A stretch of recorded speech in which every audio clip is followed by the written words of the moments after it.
to their context, again, just metadata with one another, would be to leverage this particular authority. And I want to be able to have the ability to move as dynamically as possible in trying to get at those communications once a decision would be made to say, yes, we think the value, the potential value of that authority and how we would apply and leverage it would outweigh the resource costs. And we're confident in our ability to execute that authority in compliance with the laws, regulations, and policies that govern us. Thank you.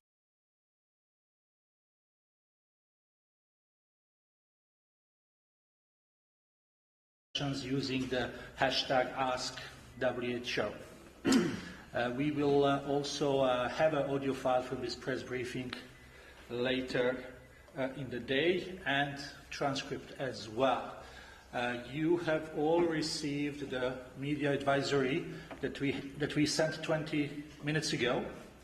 The WHO Director General has decided to reconvene the emergency committee tomorrow. We will have a virtual press conference aiming for 7:30 Geneva time, but you will bear with us if we are a little bit late. So we will be again with you tomorrow evening after the meeting of the emergency committee. But today we are here with Dr. Mike Ryan, WHO Executive Director for Health Emergencies, and Dr. Maria Van Kerkhove, who you already met on a couple of occasions, who is the head par interim of emerging diseases and zoonosis. Dr. Ryan has just came back from his visit to China, where he accompanied Dr. Tedros and other WHO officials, where they met with health authorities and national authorities in China. You have received the press release on that last evening. So I'll give the floor to Dr. Ryan to tell us more about this visit.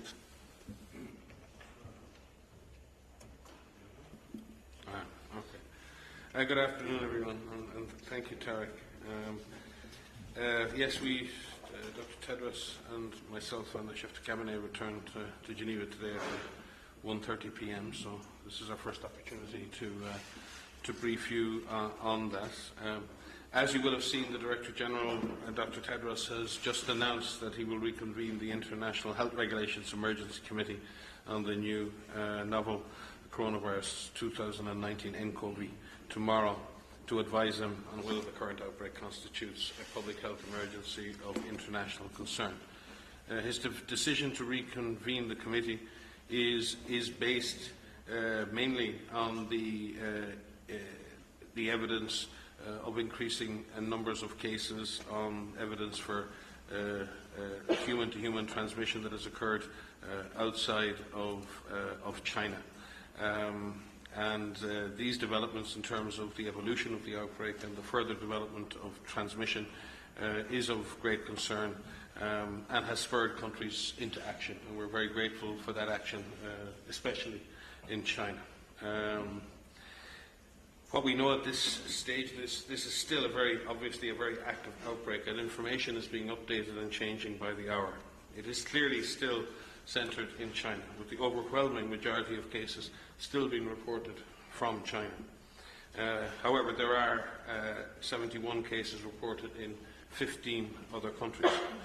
Of note within those cases is the majority of those cases, apart from 6, are associated with travel to China, and of those, the vast majority of those cases are associated still with travel to Wuhan. We're continuing to learn more about the virus, but in doing that learning, as I said, we know that the intense epidemic is centred in Wuhan and Hubei. We know that many people are experiencing a minor form of illness, but still 20% of reported cases are reported as severe, and 2% of confirmed cases are reported to have died. The disease is obviously a mainly respiratory disease, passing via droplets from one person to the other, and mostly still through close contact. The source, as we've said before, is still unclear, and investigations continue in that regard. Prevention of this disease is based very much on what we recommend for respiratory illnesses in general, in terms of keeping distance from people who are sick and the use of respiratory and hand hygiene, and much information is available on that on our website and has been disseminated to Member States and the public, and Maria Van Kerkhoff, who's with me here, can give more detail on that. Clearly we want people who are sick to, especially those with coughs and difficulty breathing, to seek health care as soon as possible. During our trip to China, we were very impressed with the level of engagement of the Chinese government at all levels. Personally, I think myself and the Director General have never seen the scale, commitment of an epidemic response at this level, in terms of all of government involvement across all of the different arms of government, with tremendous support being poured into Wuhan and Hubei from the central government, with a highly organised emergency management structure. The challenge is great, but the response has been massive, and the Chinese government deserve huge credit for that response and for the transparency in which they have dealt with this. A case in point, in terms of one of the clusters of infection that we're currently working with Germany to investigate, it was the lab in China who contacted Germany to tell them that they had a return case that was positive. So China is not only helping to manage the cases in its own country, but it is actively reaching out on an individual basis, not only to WHO, but to other partners in the world, to help them respond in a more effective way. As I said, they are taking extraordinary measures in the face of what is an extraordinary challenge. They have, in addition, have agreed to a mission of international experts to go to China and work with Chinese experts to better understand disease transmission, to better understand clinical severity. But I might add that Chinese experts are involved in almost, I think, all of our expert networks, and on a daily basis dialing into calls on the clinical, laboratory and other aspects of this. So Chinese expertise and scientific knowledge and understanding of this disease is contributing to the overall global expertise. But we're very grateful that China will invite a team to help work with them side by side to learn more about this disease and learn more about how China is taking action. On our side, we have brought together some of the best minds in the world: scientists, clinicians, disease trackers, modelers, logisticians, supply chain experts, and many others from the public and the private sector around the world, to examine what we know, the questions we need to answer, and who is best placed to deliver on those answers and those responses. As I said, these networks of experts include experts from China working directly on the response, and that frontline experience, understanding what a frontline clinician in Wuhan is seeing today, is influencing the way in which we can manage potential coronavirus cases tomorrow elsewhere. We're helping other countries to activate their preparedness plans. We clearly have four levels in this response. We have an intense response going on in Wuhan and Hubei province. We have responses going on in other provinces in China where transmission is less intense, the numbers are less, but nonetheless a major response is underway to track cases, contacts and try to interrupt chains of transmission. We have the 15 countries who have imported cases. They have to stop transmission. Some of them are doing that extremely well.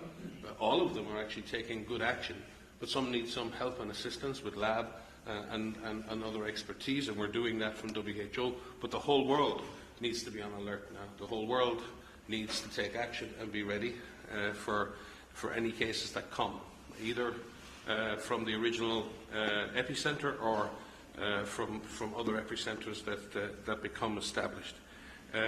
We're sharing information, guidelines and tools in real time on our website and through our partner networks on how to manage the disease, how to manage community investigations, how to manage transmission studies, how to manage clinical trials, and are very grateful for our partners who work with us on the research and development blueprint, for our partners who work from the Global Outbreak Alert and Response Network, from the Emergency Medical Teams Network, and many other networks around the world who are supporting us in this. We're also working to ensure that countries know what supplies to get, what supplies to use, through a disease commodity package, which details to countries the right supplies in the right quantities for certain levels of cases that they might expect. So those countries who have imported cases are clearly at full alert. Those countries who have not imported cases will obviously need to look at their readiness and preparedness.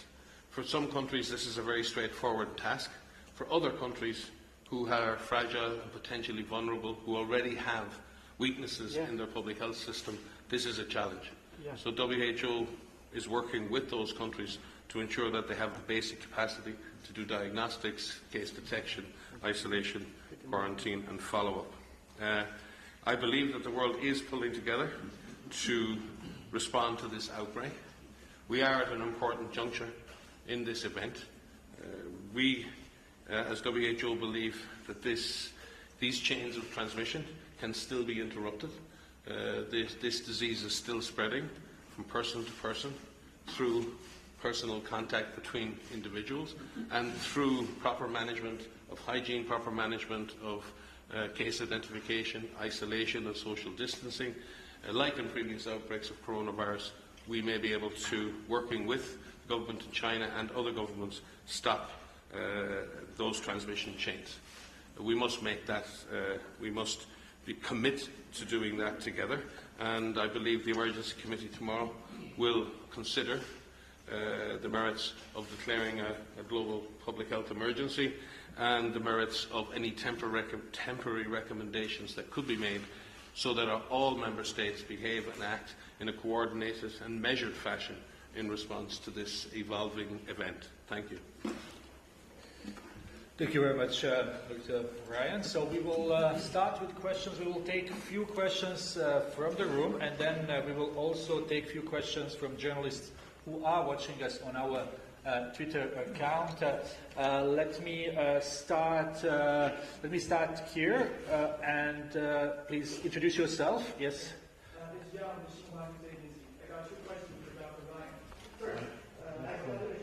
Mike. Okay. As WHO is going to send a group of international experts to China, so could you tell us who they are and what are the major tasks they're going to perform in China? And secondly, yesterday WHO said it's going to set up a novel coronaviruses data sharing platform. Can you elaborate more on what kind of data sharing platform it's going to establish? Thank you.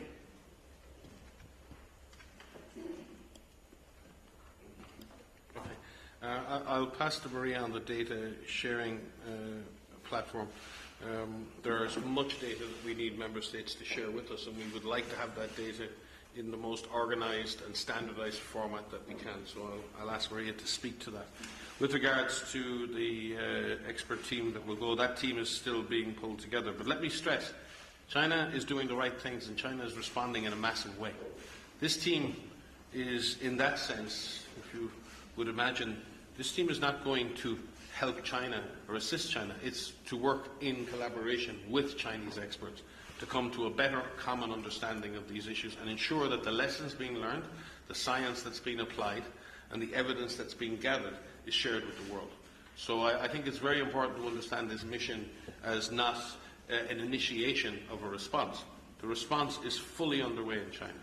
This team is to go and learn lessons, to observe, and to work with Chinese experts to learn as much as we can about this disease in order that other countries may benefit from that. Thank you. So we mentioned yesterday in our SITREP that we will be launching this global novel coronavirus clinical characterization case reporting form. And this is our attempt to work with countries that are treating patients to have a standardized way to collect information about the clinical presentation, the signs and symptoms that they may have, laboratory testing, and how these patients are cared for. It's very important that we collect this in a standardized way so that we can better characterize what infection looks like, what disease looks like by being infected with this virus. And just in addition, we've asked all Member States who import cases to share with us on a daily basis a standardized data format for cases, for contacts, both aggregate and disaggregated data, which will allow us to build a comprehensive global database and track the spread and the evolution of this epidemic. So we are asking our member states not only to collect data for their own purposes, but to share that surveillance data with us so we can build a proper global picture of the epidemic. Thank you. Jeremy, and then Brice from Bloomberg. Hi, Jeremy Lange from the French Public Radio. Quick questions. Did you learn anything major from your trip in China? Second question would be about the sharing of the genetic sequence of the virus. Australia announced that it shared today the entire virus, in contrary with what China did with only the genetic sequence. I'd like to know the difference there, and if it's something major too. And the last question would be something more personal, your personal feeling about the media frenzy about the coronavirus. We all know that there is a media frenzy here, and what it is you think about this? I mean, are we making too much headlines about the coronavirus right now, or too little? It's really hard to understand. I'd like to have your personal thoughts on that. Thanks.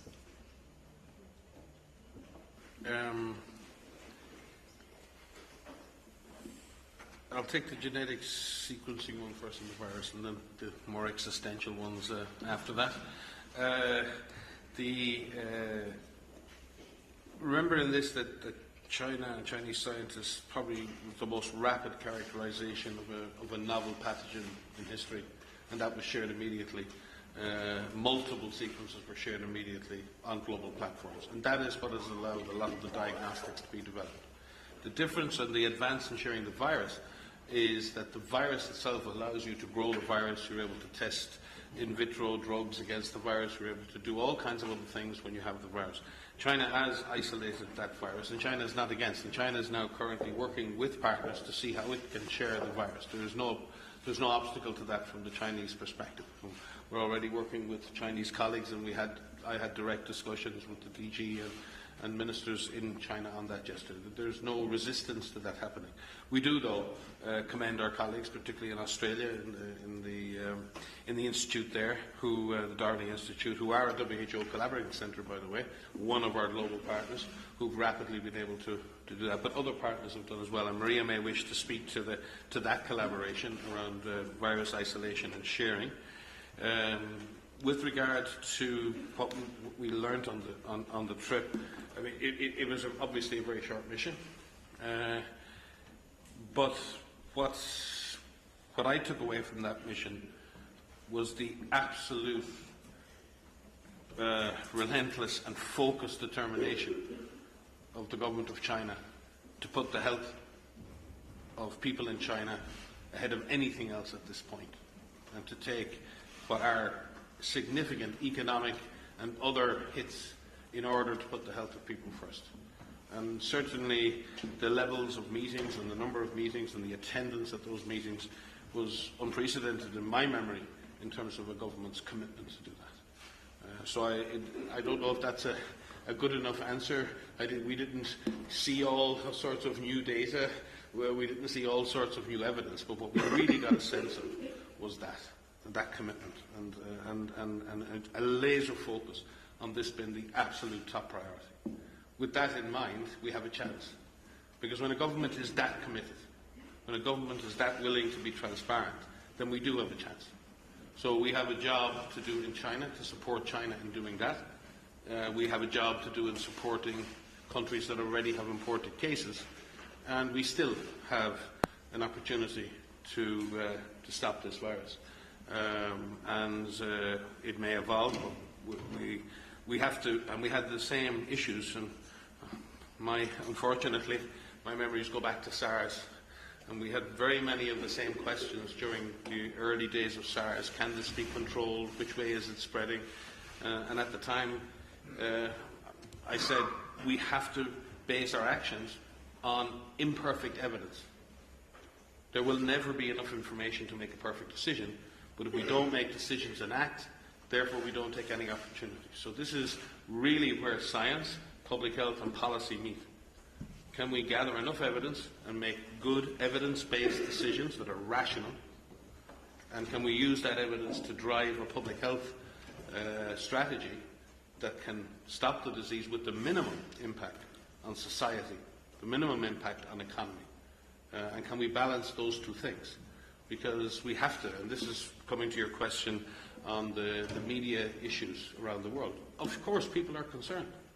Why wouldn't people be concerned? A new virus has emerged, we don't have a therapy, we don't have a vaccine. That disease has emerged across the species barrier. It has spread and caused a major epidemic in China. That's a concern. And people shouldn't be criticised for having that concern. But I do think we need to also focus on what to do. In a crisis, it's very easy to sometimes I've called it the something must be done club, where people say something must be done.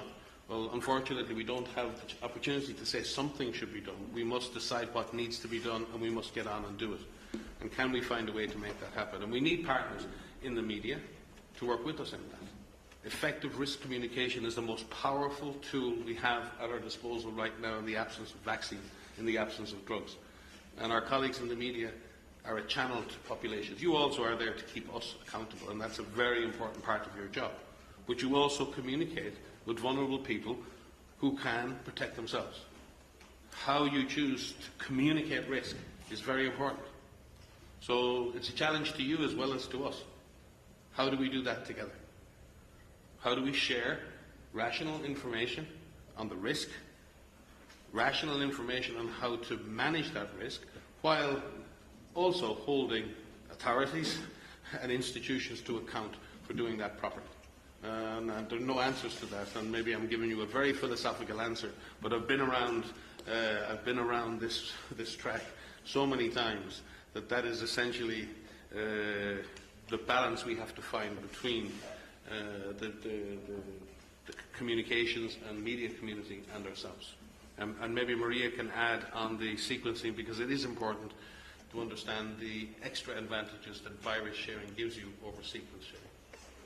Yeah, just to complement what Mike has said, the rapid sharing, I mean, when we say rapid, we mean days. I mean, the availability of having a full genome sequence of a novel virus available to the public to be able to develop diagnostics, to be able to diagnose patients in other countries is unprecedented. The world is on alert, and the fact that they had these sequences available made them able to use PCR testing, use full genome sequencing to identify these cases quickly.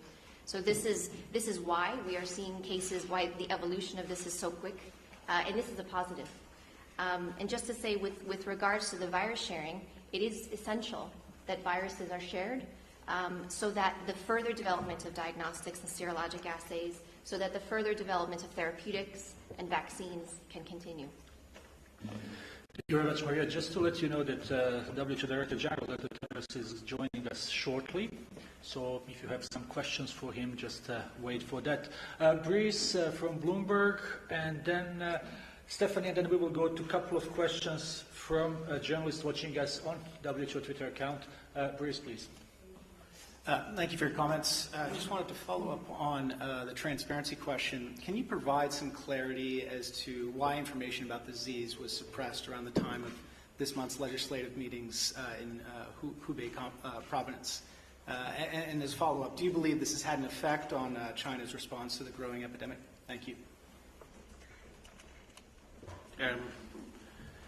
It'd be good if you could specify what you mean by that, because certainly if you track the Wuhan website, the public website, since the very beginning of this, they've had red alert, and they've been warning the population since very early in this response. In fact, I think it's probably a state of the art in terms of the amount of information that's been published by the state authorities in this case. So it would just be good to understand what the core of your question is, and do you have a date and a timeline where you're concerned about this in terms of dates? Yeah, it was the province's CPP-CC Congress meetings from January 11th to the 17th. But my understanding is that the information around the epidemic was being tracked right from the 1st of January. So we can come back to you afterwards with some of the numbers, but certainly the government authorities in Wuhan were publishing daily numbers since the early part of the year and had issued major alerts to the population in advance of that. in advance of those dates you mentioned. We can go through some of the dates with you, but it's... Well, more broadly, would you say that you believe that China's been transparent about this disease, and do you think the infection controls are adequate? From my perspective, China has been very open in reporting its cases on a daily basis to us. We've seen no obvious lack of transparency. But when you speak about that in general, we can see issues with transparency around the world in terms of cases being reported of anything. But I would see in this particular case a huge difference, and I was involved in 2002 and 3 in SARS, and I can tell you from direct operational experience that there is no comparison between the behaviour of China then and the behaviour of China now. Countries are always sensitive, and I would point you to any of the other surrounding countries that have imported cases, including some very large ones. They're always sensitive about sharing information about new diseases. And in fact, some countries have laws that don't allow them to do that because there are issues around the national security. So I think before we start pointing the finger at China, we also need to recognise that there are genuine sensitivities around sharing data around new diseases, and I believe in this case the countries that have been affected, including China, have been remarkably transparent in this regard. Thank you. Thank you very much. I'll give the floor now to Dr. Tedros, WHO Director General. Apologies, we were supposed to come together actually, all of us. But I was in a governance meeting, our PBAC. So that's why I'm late, but I'm glad you continued.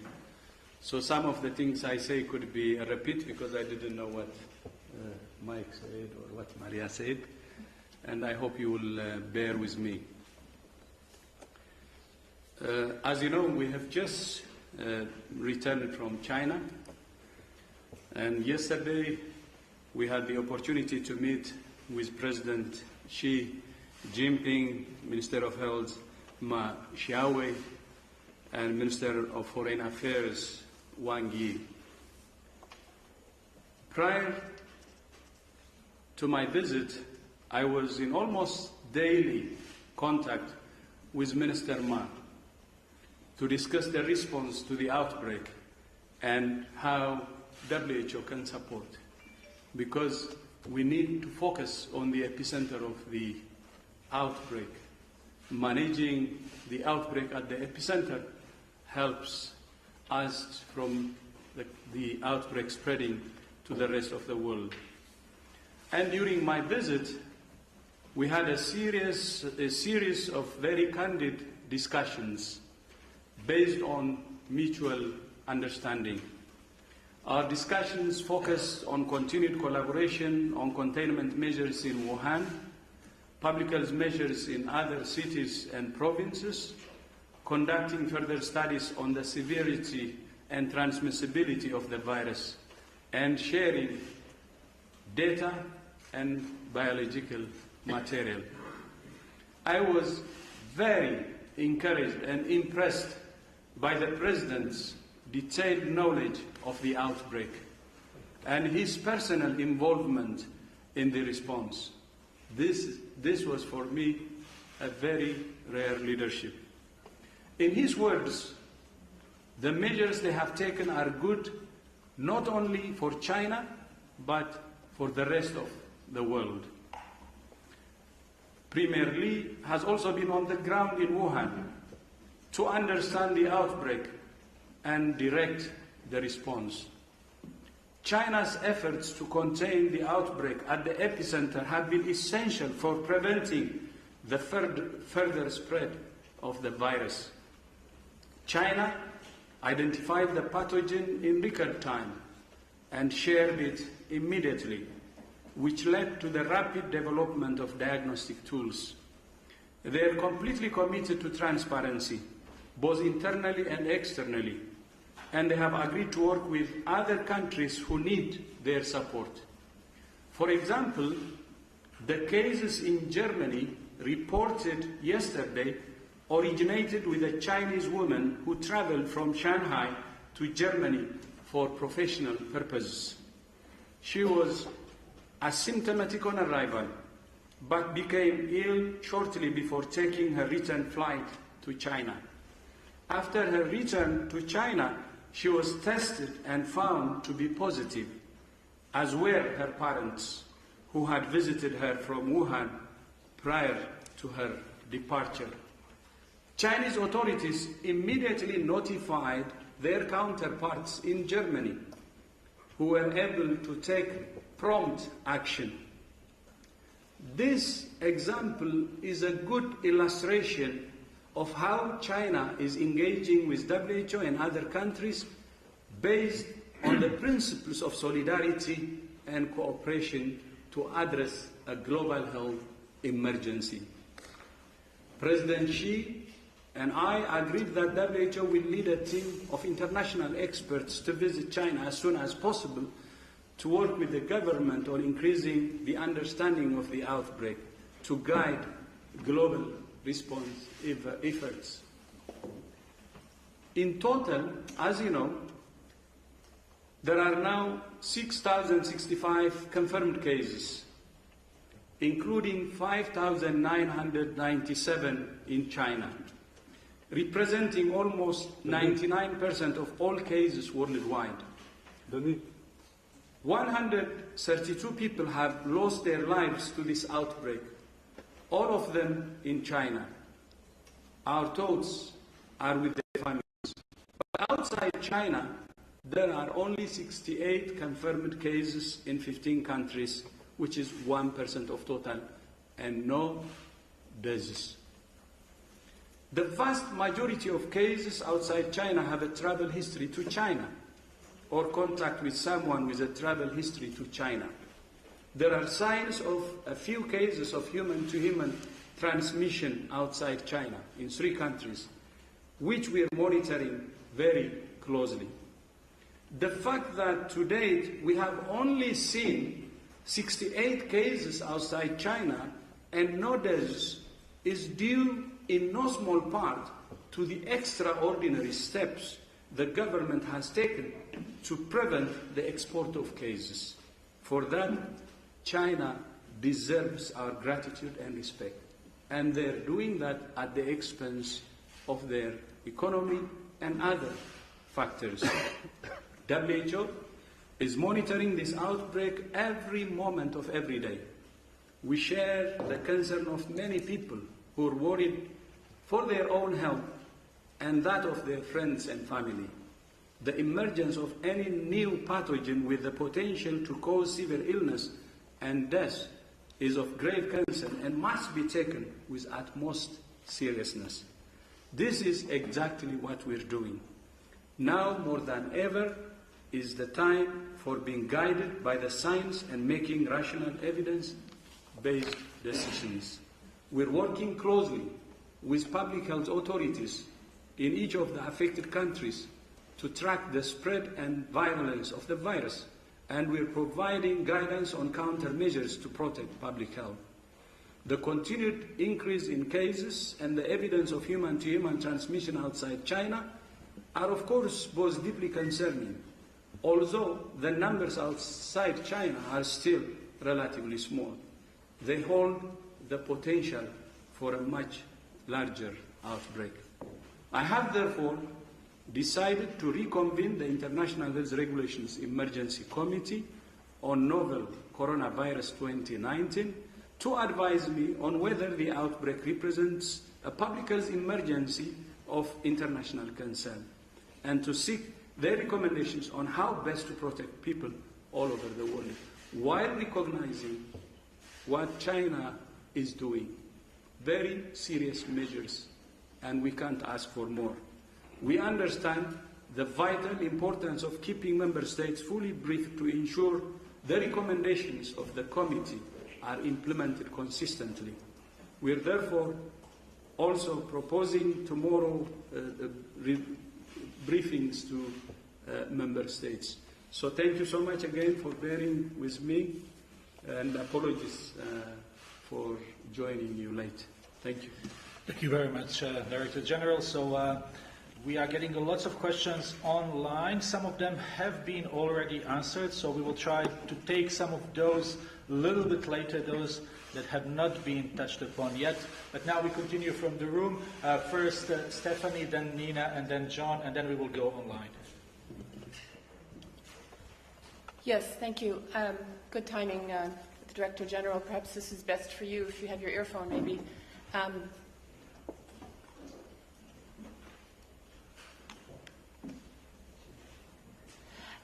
You've come back from China, sir, with this promise from the Chinese authorities of being able to send an international mission, a multidisciplinary mission.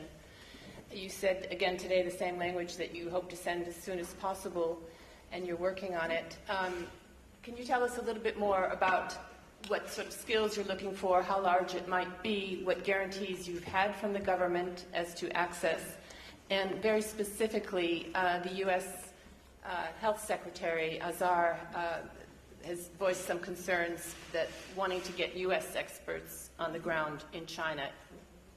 Do you have plans to include U.S. experts from CDC or other agencies in this this mission, or is it a stumbling block, in fact?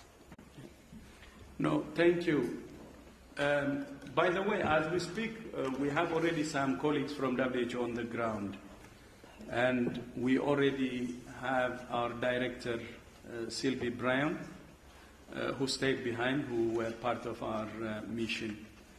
And then we will put together others from WHO to send, but we're discussing with what skill sets we need to send.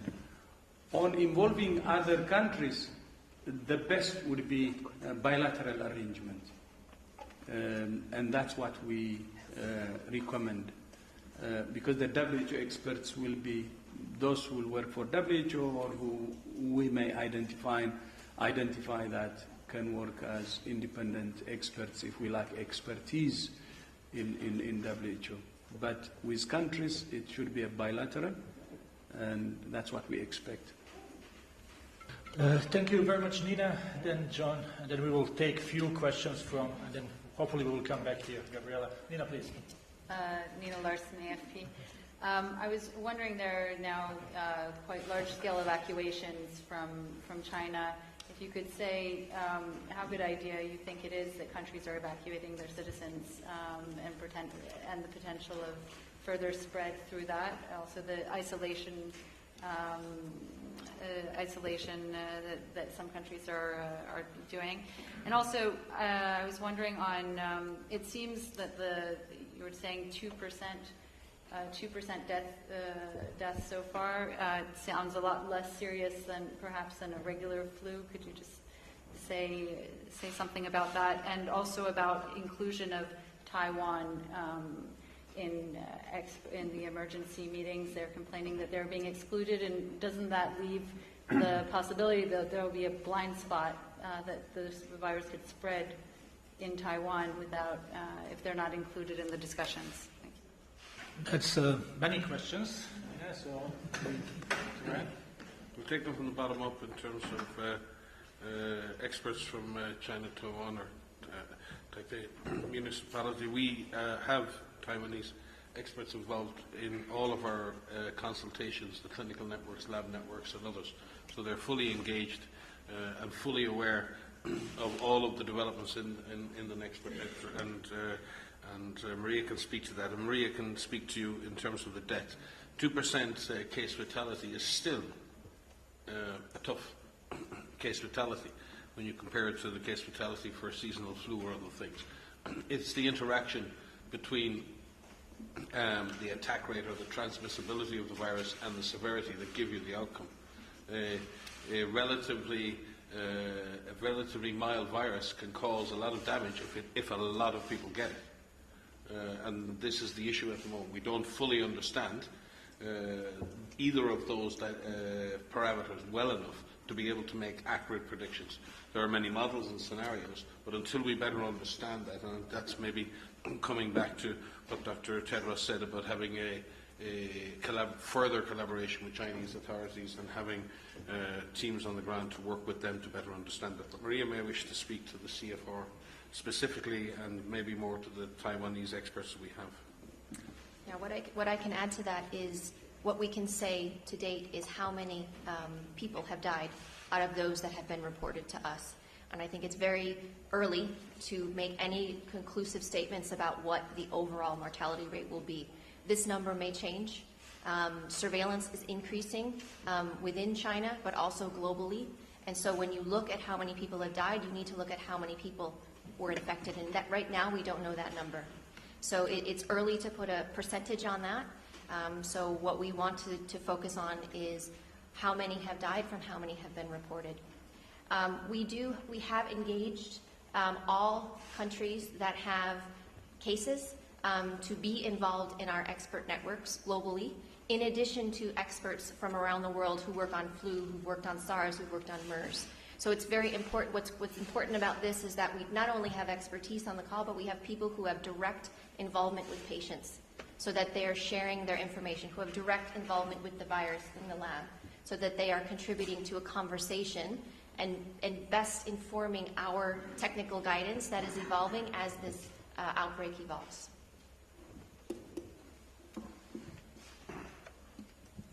So I will take on the evacuation. Of course, decisions on evacuating citizens is up to the countries. But one thing WHO advises is that they have to prepare themselves if there is importation of cases. So they need to really have a thorough understanding, comprehensive on their actions. Thank you. Thank you very much. We promised to John, and then we will go to a couple of questions from journalists watching us online. Yes. John, please. Yes. Good evening, John Zarakostas of France 24 and The Lancet. My question is to both the Director General and Dr. Ryan. Dr. Ryan, last week you mentioned you hoped that you would be getting desegregated data from China. Are you receiving that data now? And based on the data that you're receiving from China, what percentage of the cases reported to WHO are asymptomatic? And how much is that worrying you, given the recent case in Germany? Just to say that this is one of the most common questions we have received from our journalists online, and that's a possibility of having asymptomatic cases being infectious. Number one, it is very difficult to work out from routinely reported data in an epidemic the asymptomatic transmission. That requires very specific household studies, only a few of which have been actually carried out. It would be impossible to determine that from the day-to-day reporting. We are receiving a detailed daily epidemiologic report from the Chinese authorities, in fact sometimes twice a day, and we have received in advance of the Emergency Committee last week a detailed disaggregated database that allowed us to carry out very similar analysis to what the Chinese have done, and they have undertaken to share a similar disaggregated database with us in advance of the Emergency Committee tomorrow, and we're hoping to receive that this evening, which will give us another full week's data of disaggregated data. And that's very important that we do receive that, and I've actually personally been in touch with our office in China this afternoon to ensure that we receive that, so we can have a parallel analysis in advance of the EC tomorrow. Thank you very much, Dr. Ryan. So we will take a few questions. I think this last question has answered questions from Euronews, Oliver Miocic, Carly Weeks from Canada, Globe and Mail. We answered a question from James Gallagher from BBC on a death rate. Helen Branswell had a question on infections within healthcare facilities. Do we know much about it, or it's mainly community infections? Maria? Yes, so we have reports of a hospital cluster in Wuhan, which involved 14 healthcare workers. We also have reports of healthcare worker infections